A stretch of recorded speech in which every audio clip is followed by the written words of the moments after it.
Just give me a little background about yourself. I know you. You know the hot boy situation, but what were you doing before all of that came about? DJ, dude. Street DJ. Before I started doing music, I was a street DJ pretty much in New Orleans. You know, did every club, every house party. And from there, just went to, remixes. All right, and what part of New Orleans? Just all over? Say again? I said, what part of New Orleans was that? Was it just all over? All over. Everywhere. Every inch of New Orleans, homie, I've been there. All right, and how did the Cash Money situation come about? I mean, Cash Money pretty much was just like street dudes that kind of, was shit. Tired of doing street shit, turned it into a label. That's pretty much every independent label story. You know what I mean? It was just like I said, some street dudes that was like, you know what, we're going to try to do something right. So, it was just some cats put their money together and said, we're going to, give it a go at a label and get some talented dudes, and see what happens. It wasn't really like it was, a long process, like it was something that was long thought out or whatever. It was just some cats going, man, you know what, I'm tired of doing some street shit. Let's try to make some, something legal happen. All right. And how did you transition from a DJ to a producer? I mean, just from being in the club, like just remixing songs, like from me just changing like the acapella versions with different beats or whatever. Then I started adding like little keyboard parts to it or whatever, and it kind of just caught on in New Orleans. It became like a little big issue. So once you get like a little fan base that follows you, like sometimes some people can push you into like, dude, once you try like for real, you need to try your hand at really like producing. So, I say DJing had a whole, big old important part of it. Okay. All right, and I know a lot of your production from listening to it. You like to use a lot of 808, a lot of 808 drums in your tracks. Is that just like your signature, or is it just something that originated out of New Orleans? Or? Yeah, I mean, I would say that's got a lot to do with just New Orleans. That's what we grew up on. We grew up on 808. So that's, foremost, like, that's shit. That's my love, you know what I'm saying? You go up down south, I don't know nobody down south who don't know what the 808 sound like. Yeah. You get chickens that can tell you what it is, you feel me? Yeah, I feel you, man. It's kind of like what I grew up on. I grew up on the 2 Live, you know what I'm saying? So all their songs was based that way, so I was in love with the 808 before I even started programming. Gotcha. All right, and what was your first major success? As a I know you're a rapper, producer, DJ. What was your first major success? Oh, like major would probably have to be the Big Timers album. Like that's pretty much what got us to here. You know what I'm saying? With Universal, when we put the first Big Timers album out, it just kind of flew off the show. Because rap was never really that reckless like that. They ain't never really had no dudes talking like that. That was talking that cocky, that arrogant, you know what I'm saying, and just really not really tripping on if you like me or not. So that was like the major success to me. Because, it got the attention of everybody. Like, it was like, damn, like, these dudes, like, really, like, doing some new shit. Like, they really not really, tripping on their flow or their raps or whatever. They basically telling you, like, this is me. You know what I'm saying? Accept me and hate me. I got you. So basically, it was the originality of the music. Yeah, it was definitely that. I would definitely say that. Because it was, shit, that brought on a whole bunch of other cats that, that felt like, you know what, this is the money era, like, for real. Get paid and lay down. I got you. All right, and you pretty much did majority of the production from all the early Big Timers and Juvenile albums and BG and all of that. You was doing pretty much all the production. Yep. Yes, sir. Did you ever come to a point, that it was getting kind of difficult and hard to, outdo yourself? Nah, I don't even look at it like that. I don't look at music as you outdo yourself. Just do what becomes natural to you. You know what I'm saying? I ain't never had no battles with myself even right now. But I feel like, I need to outdo the last song I did or whatever. I mean, you do, and really, you don't make a hit. You just make good music. There's no such thing as, somebody like make me a hit. I can't make you a hit. I can just do some music. Hopefully it's going to turn out good. I got you. And on top of that, I do this, and like everything that you do can't be a hit. Yeah. All So right. I just try to do music. That's all. I don't try to put no strain on it where I feel like, you know what, I need to outdo this song, and this one need to be better than that song or whatever. It's just like, you know what, I'm just going to try to give you a good song. All right. So you just pretty much go in and do your best that you can do. Exactly. Okay. All right. And not to really bring up the past too much, but what basically, like, what was your reason for moving on from the Cash Money Universal situation? Financials, dude, you know what I'm saying? When it really came down to it, I didn't really feel like I was getting what I deserved. I mean, it's just that simple. It ain't even just basically, make a long story short, and there ain't no disrespect to your own, what you saying or whatever. I think everybody already know that, you know what I'm saying, without even having to, there's nobody that had to even say nothing bad about nobody. Make a long story short, it was like, you know what, y'all ain't giving me what I deserve, so I moved on. Okay. All right, and are you still working with any of the artists from that label? Like, from the original? I mean, as far as the artists, I get along with everybody. You know what I'm saying? We still on that. We get along with everybody. You know what I'm saying? I've done songs with BG, Juville, whatever. But it's just that now it's more business to me. Okay. It's more with me being about my business. You know what I'm saying? Like, I'm paying attention now more to, like, you know what, I need more money. I ain't gonna do this on no homeboy shit. Yeah. Okay. And since then, what have you been doing? Like, did you sign with any other labels? Because I know there's a few rumors floating around about you signing with Def Jam and what you signing with other labels. Did you actually find a home yet? I was signing with Def Jam, dude, but it turned out to be a big ass waste of time. You know what I'm saying? Mm-hmm. But from now, I ain't gonna even. I would never sign with another label. Just being true, like, cause I'm not gonna never let nobody hold me down and keep me from doing what I need to do. So, I mean, Def Jam thing was a learning experience, but it was a big waste of time. Okay. All right. So you right. Because somebody signed you, what Def Jam was looking for me was they was making a carbon copy of Cash Money. And I'm like, I can't make you another Cash Money. Oh. Like, I can only do me. I understand that. So since then, what have you been doing, man? Like, you working on any music, any artist albums or any upcoming events you working on? And I've done, on Rick Ross live on Instagram or whatever. You know what I'm saying? But it ain't, the game ain't even what it used to. Mm-hmm. I feel you on that, man. When it comes down to it, like, it ain't even like it's, I mean, come on, man, we can be truthful right now. There's only like 5 rappers in the world. I mean, there's 100 rappers that's just running around, but there's only like 5 rappers that got a budget that record companies even care about. That's what I mean. Yeah. Okay. So everybody else, like, they just like, you know what, dude, just go out there and get it however you get it. Look.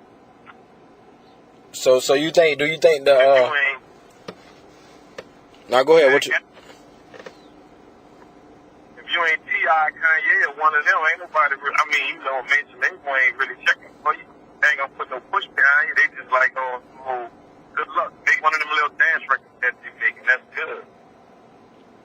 Yeah.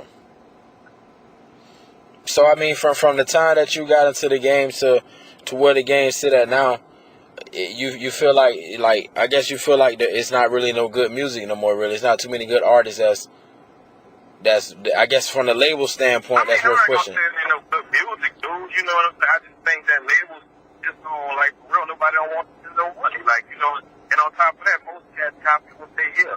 Like, most dudes, feel like in order for me to get a deal, I gotta copy what's going on.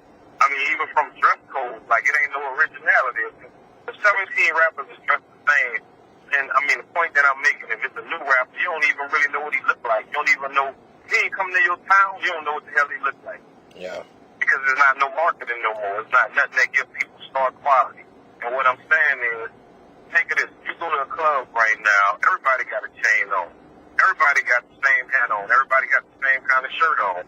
Yeah. Everybody dressed like rappers now, you know what I'm saying? Mm-hmm. Don't even make a rapper look like, you know what I'm saying? Shit, right now, because of the economy, everybody can afford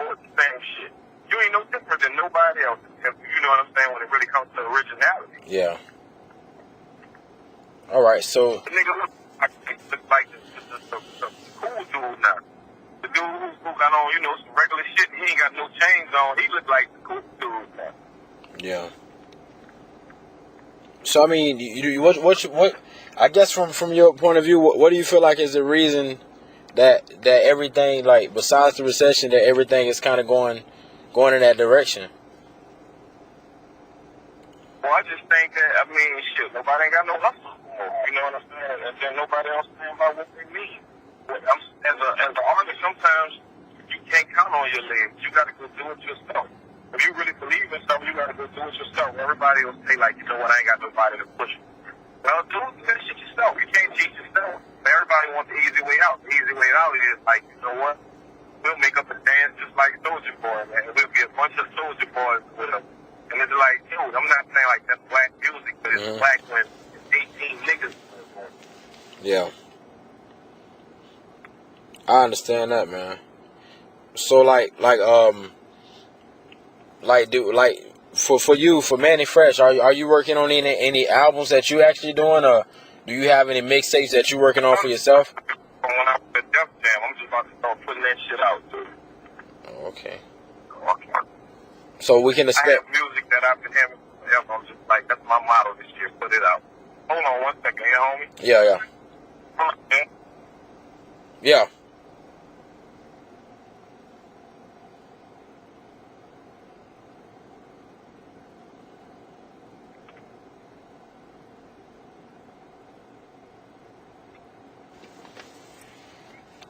About you were saying that you said for this year, for your motto now is for you to put all the music that you was already that you, I mean, yeah, I could go to the studio all day and do some new songs or whatever and have new songs, but it's just kind of crazy to me to do that because I got so much music that I didn't put out that, you know what I'm saying, I could put, you know, start from right there and put that out.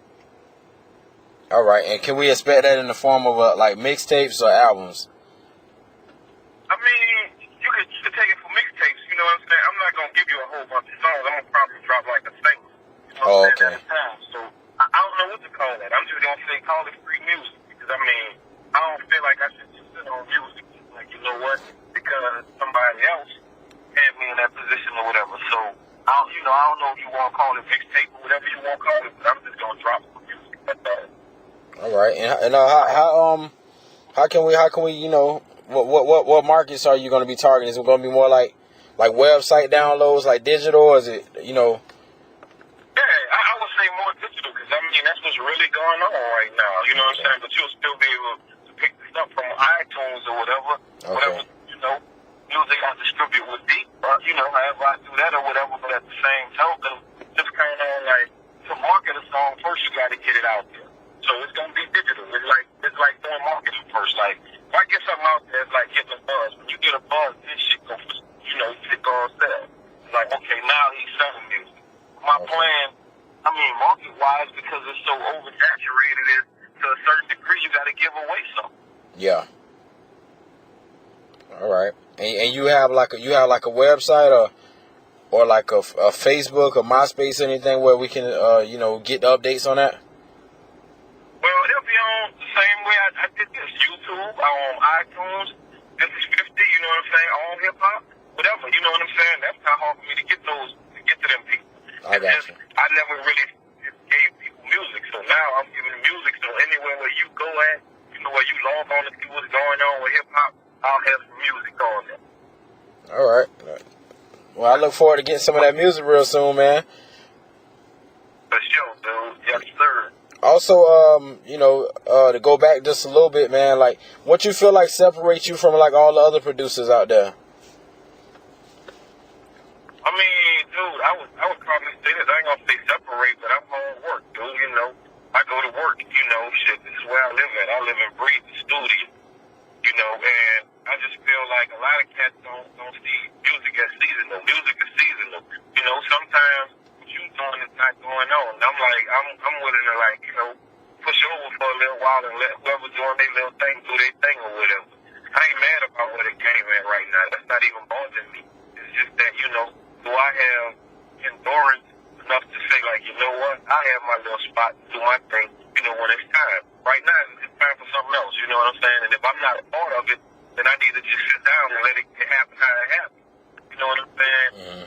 But basically, like a lot of songs that's going on right now, I don't have no relevance to it because I don't fit in with it. So I'm not hating on them cats, but I'm not a part of that shit. So I'm just going to let it happen how it happens until it comes back around to, all right, you know, this Mannie Fresh. And then truthfully, I mean, you can listen to a whole lot of songs that's going on right now that's influenced by Mannie Fresh and the way he produced, you know, and you don't get a thank you or nothing. So I kind of still feel like, yeah, to a certain degree I'm relevant. Some of the things that they saying, I wouldn't do.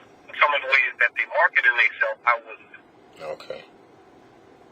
All right. So what words would you have for like an up and coming artist? What's the best advice you can give to like an up and coming artist that's trying to make it to that next level? I mean, believe in yourself. You know, don't change from that. You know, a lot of cats come in it one way and then somebody else tell them like, dude, you'll be great at doing this. And the next thing you know, you're doing some shit that ain't even you. You know what I'm saying? And even if you're doing something that ain't you and you hit doing it, then you got to stick to it. What's not you, you got to stick to, you know, pretty much being properly. Yeah. So that's why I said I would stick to my guns. What I really know is me. Like, you know, rather than going, you know what, I'm going to compromise and do this because this is what's going on. I'm not going to compromise and do nothing. Like, you know, I just feel like there's a time and place for everything. Yeah. I agree with that 100%, man. All right, and I got one last question for you, man. What's your definition of street fame? My definition of who? Street fame. I can't hear you. Street. I just heard the word street. Street fame. Street fame? No, fame. Street? No, street fame. I can't understand what you're saying, homie. Like to be famous, like famous. Oh, street fame. Yeah, street fame. My definition of street fame, shit. I mean, you that dude, you heard me? Like, you that dude. And I think to me, street fame comes all kind of way. Like, you could be, street fame is just not, you know, keyboard fame. Street fame is like, for real, you from the hood, too. You went to college, you made it, you know what I'm saying? You didn't forget where you come from. And I'm not saying like you got to come around there and phone it or whatever. Street fame is you all partners of the streets, you know what I'm saying? You did your thing. You applied yourself on me, and you went to a whole nother world to make it happen. That's street fame to me, you feel me? There's so many, it could be on so many levels. You know, we'll see street fame as it always got to do something with you from the streets, you know what I'm saying? And you that D-boy, and you that dude who everybody looking up to. Street fame is on so many levels. Just like I said, shit, I support the little dude that, you know, that bookworm dude. He came from the projects, but, you know, he did his thing. You know, shit, he applied himself. Now he got a good job taking care of his family. Shit, he came from the same place I came from. That's street fame. Okay. All right. I mean, that's a good way to put it, man. That's actually a new way. I haven't heard nobody put it out like that, but that's a good way to put it, man. I mean, because you got to look at it right now, even in life. We program as black people to idolize the black, the bad dude. We always go for the bad dude. You know what I'm saying? Mm-hmm. We always praise the bad dude. We never give the good dude, you know, cheers. We never say, like, you know what? I'm not saying, like, I'm that type of nigga, but, I mean, if it's a little dude, my neighborhood dude, you know, he a college boy, bro, I'm happy for him. You know what I'm saying? He had to choose the route of what I did or what happened with me. I'm happy for the college boy. Because for real, he represents us. He represents us too. Especially he came from wherever you came from right next to you. Yeah. So basically, you don't got to put that man down just because he chose to go the good route. Hell no, you ain't got to put him down. You're supposed to, you know what I'm saying, uplift him too. Yeah. I mean, when it comes down to your sister, who would you rather your sister be with? D-boy nigga, the street, or the college boy? Yeah. You know what I'm saying? That's when it get real, you know what I'm saying? Because you know that dude, even what you doing right now, little dude, you on your hustle, you trying to get your shit right. There's going to be some niggas that's going to knock you for that. Like, you know what, dude, why is you doing this magazine thing or whatever? And it's like, dude, you know what? You just sitting around talking about it, but I'm doing it. That's street fame. I mean, I get a lot of that, man. I get a lot of negative attention coming my way, man, because people just like to hate on other people, you know, and I guess like you said, when you're not doing nothing like in the streets, actually like hustling, nothing like that, then it's like, to them, it's like you lame, you know what I mean? Yeah. Then on top of that, dude, I mean, shit, that's if you know this, dude, street shit, you know what I'm saying? It's got an expiration date on it. Yeah. Only so long you can hang out with it. Only so long you can do it. You know what I'm saying? Nobody don't really want you to tell the truth. You know, truthfully, shit, some people got way more time and they got more money than you. You going up against feds and police that they never close. You ain't gonna win. Yeah. All right, man. I appreciate it, man. It was it was a good opportunity to speak with you, man. And I wish you the best and success in everything you're doing. And definitely, we're gonna be looking forward to your music and trying to stay up to date with what you got going on, man. For sure, homie. But good luck with what you're doing, dog. All right, thanks, man. I really appreciate it. Sure. Y'all go look about the movie. Going right back. All right. All right, brother. Hey, yes, sir. Tell dude, give me like 20 minutes to get my